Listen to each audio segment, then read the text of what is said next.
Welcome to బీజీఎన్ Telugu updates. దేశంలోనే తొలి private బంగారు గని ఆంధ్రప్రదేశ్లో సిద్ధమవుతోంది. కర్నూలు జిల్లా తుగ్గలి మండలంలోని జొన్నగిరిలో బంగారు గనిని డెక్కన్ గోల్డ్ మైన్స్ లిమిటెడ్ సంస్థ అభివృద్ధి చేస్తోంది.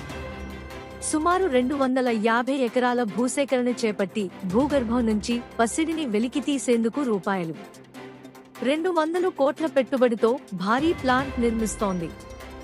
ఇప్పటికే 60% పనులు పూర్తవడంతో పైలట్ స్థాయిలో రోజుకు కిలో బంగారం ఉత్పత్తి చేస్తున్నట్లు సంస్థ ఎండీ హనుమ ప్రసాద్ తెలిపారు. ఈ ఏడాది చివరికల్లా పూర్తిస్థాయి కార్యకలాపాలు మొదలైతే ఏటా 750 కిలోల బంగారం ఉత్పత్తి జరుగుతుందని చెప్పారు.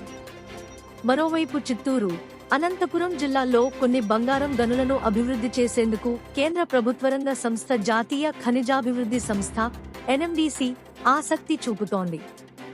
ఈ గనులను అప్పగించాలని ఆంధ్రప్రదేశ్ ప్రభుత్వాన్ని కోరింది. కాగా డక్కన్ గోల్డ్ మైన్స్ కు దేశంలో వివిధ ప్రాంతాల్లో గనులు ఉన్నాయి.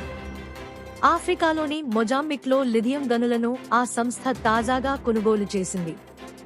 రోజుకు 100 టన్నుల లిథియం, ఇతర ఖనిజాలను వెలికి తీసేందుకు భారీ ప్లాంట్లు నిర్మిస్తోంది. ఇందుకోసం స్థానికంగా ఉన్న మరో కంపెనీతో ఒప్పందం కుదుర్చుకుంది. Thanks for watching BGN Telugu.